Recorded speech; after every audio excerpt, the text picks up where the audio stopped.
Hello everyone.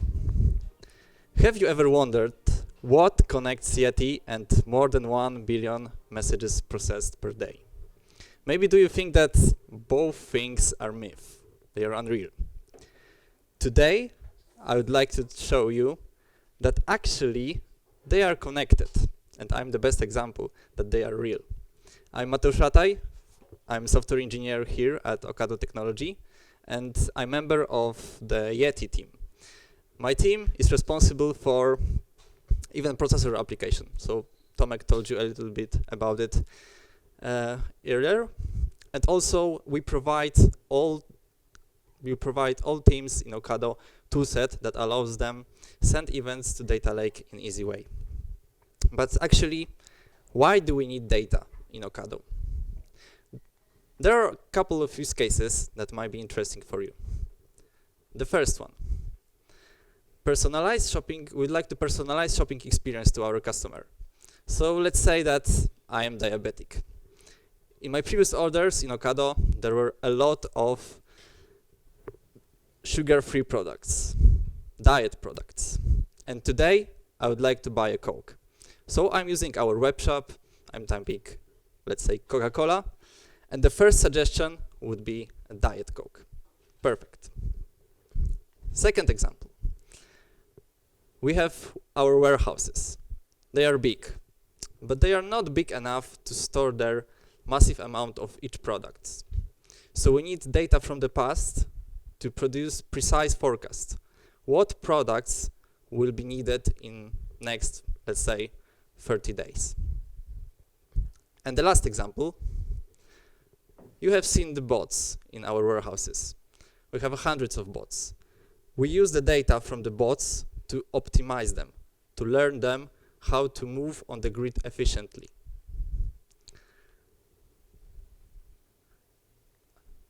Here is our warehouse. As you can see, there is a truck that delivers products to the grid, to the warehouse. There is a grid of bots, and there is a truck that delivers order to our clients. Let's track the road, a journey of my Diet Coke.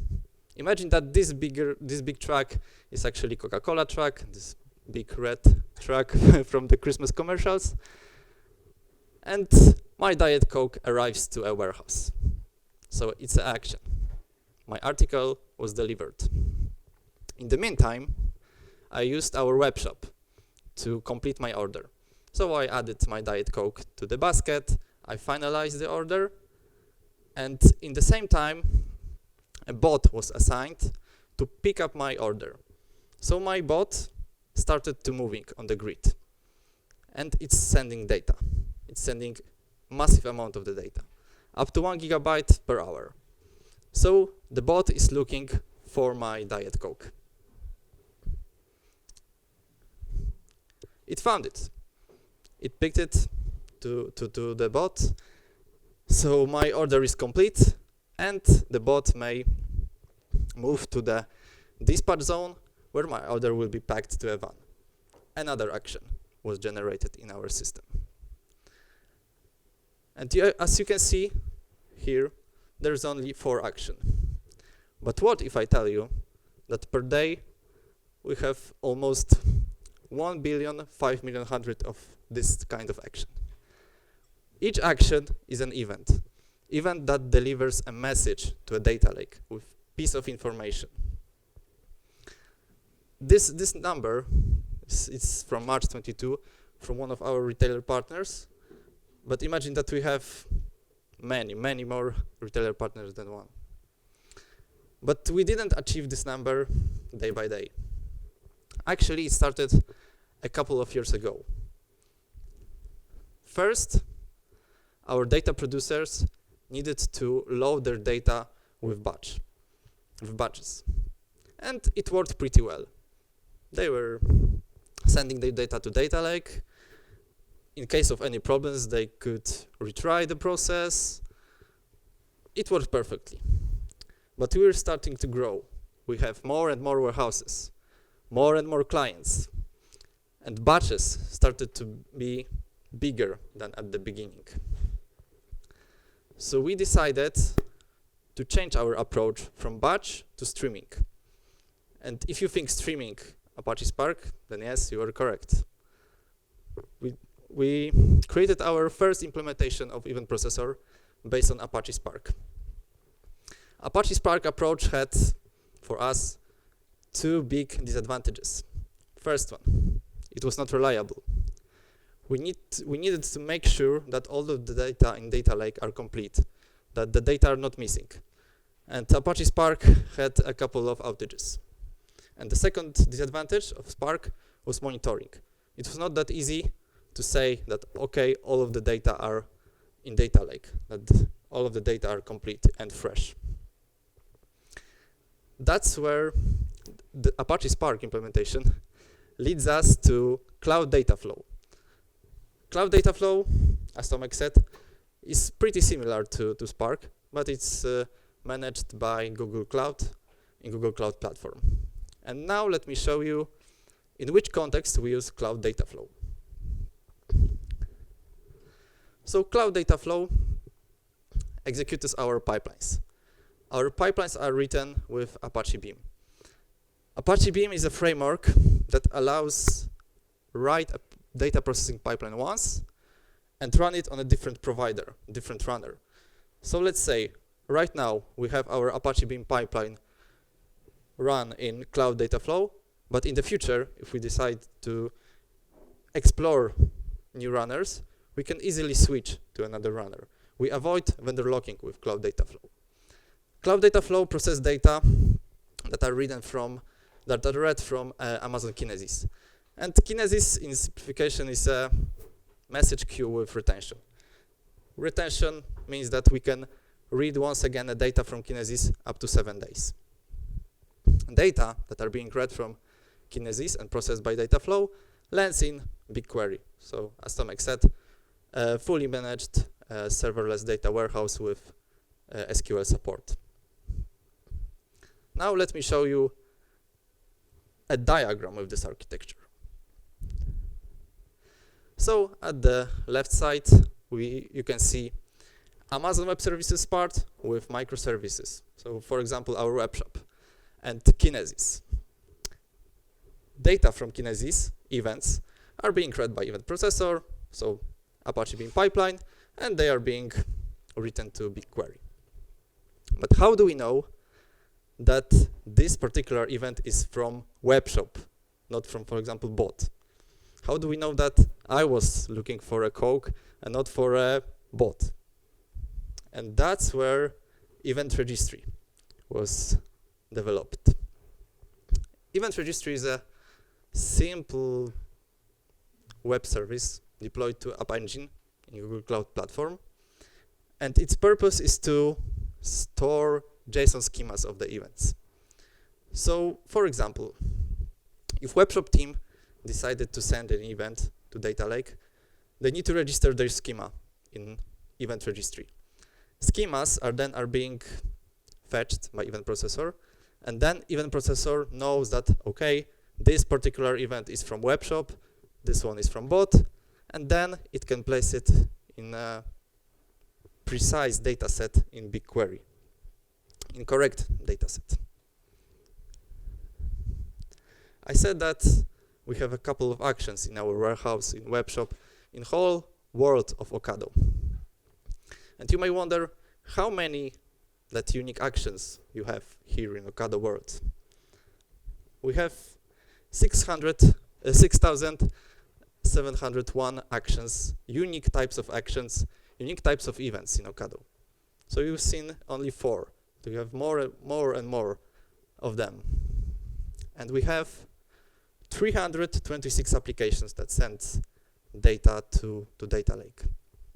So now you may think that, okay, so each application, each microservice needs to wrap up Kinesis API to send events, to set up retries, to handle errors, to register schemas.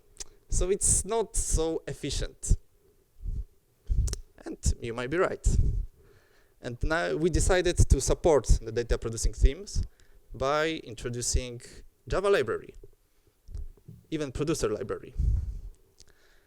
Event producer library is, as I said, Java library that unify event sending process.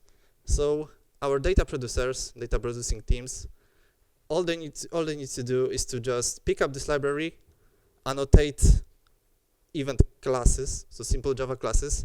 They need to annotate them with annotation, and they need to use predefined Kinesis senders, both synchronous and asynchronous.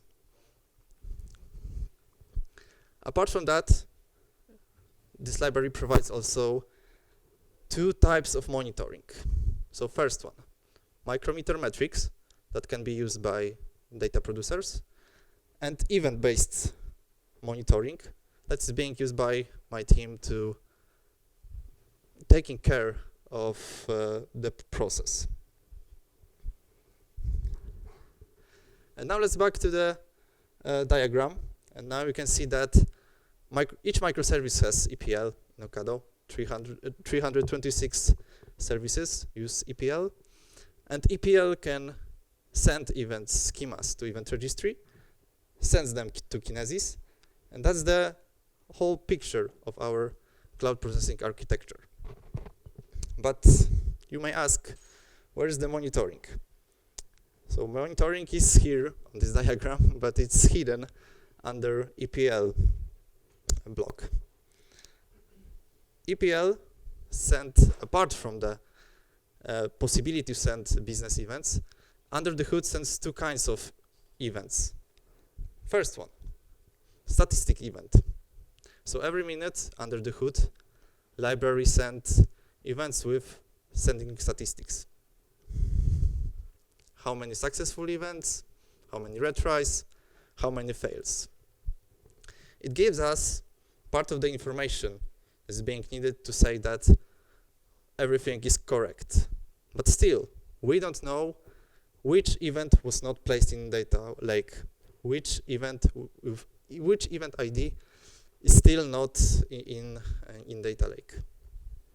That's where second type of diagnostic event comes into action. So it's a control event.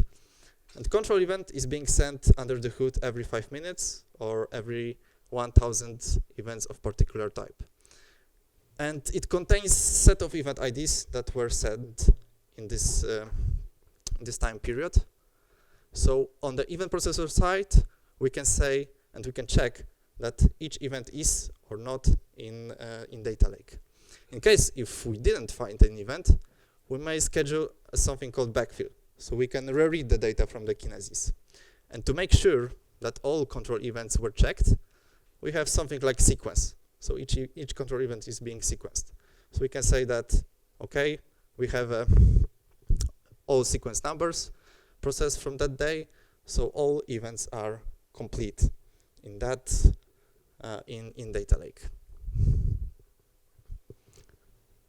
And you may now ask, what are your plans for the future? So you have a pretty stable solution with monitoring, but this monitoring is not complete. As I said, data producers have micrometer metrics that covers the left side of the diagram, so from application to Kinesis. But they still do need a visibility of left side, of right side, excuse me, sorry, of right side of the diagram, so from the Kinesis to BigQuery. Because for example, let's say that a team sends event, and in the meantime, they also changed a schema. So on the event processor side, we are reading event, we are checking schema, and it's different. And that event will land in invalid dataset, for example. And we need to now notify the team manually. We'd like to give the teams, data producing teams, possibility to monitor the whole picture. Second is optimization of Beam pipeline. So right now, as I said, we are still growing. With each day, we process more and more data. At the same time, we would like to keep our costs stable. So we would like to avoid increasing machines in Google Cloud. We would like to optimize a Beam pipeline, both memory and CPU, to keep the costs stable. And the last plan for the future is to explore Google PubSub, because right now we use Kinesis, and at the time when this architecture was designed, Google PubSub was not globally available, so we stick with Kinesis. Also, our business applications are on Amazon, so it's much easier to create a connection from ECS to Kinesis. And with PubSub, we may achieve better synergy with Dataflow, because they are in the same cloud provider. And we are moving to the last puzzle, who's the Yeti? And actually, it's not only hero of the animation movies, it's an acronym of my team. It's our motto, your events time ingested. It's our credo of my team. Thank you very much, and I would be happy to answer your questions.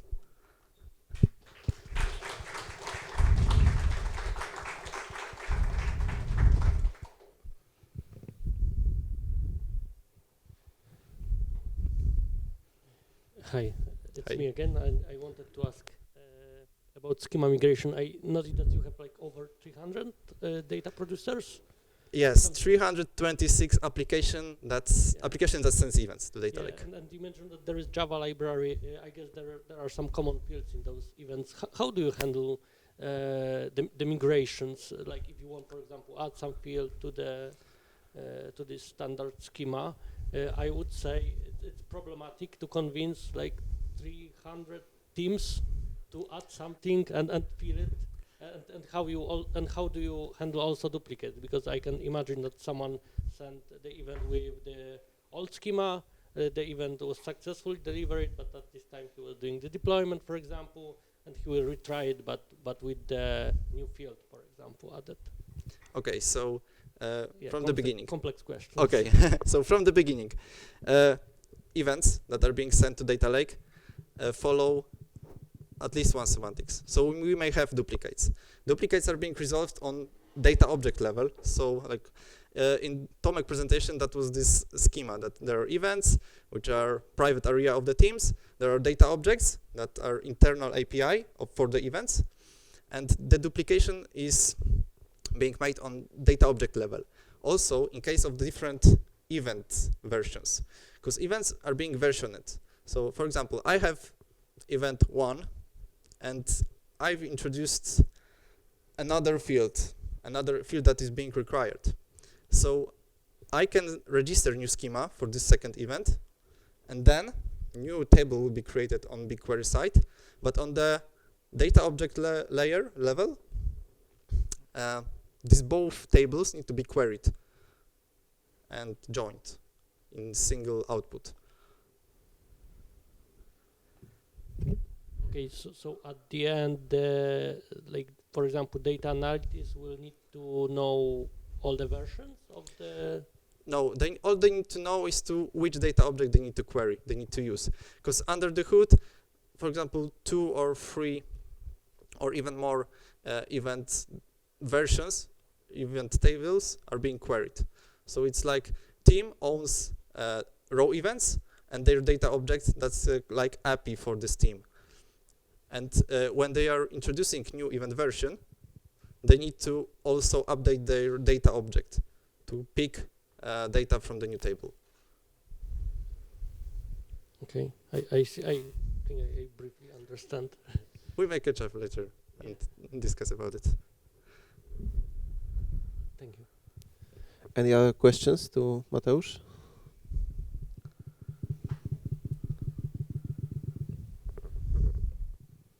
If not, thanks Mateusz for the great performance. Thank you very much.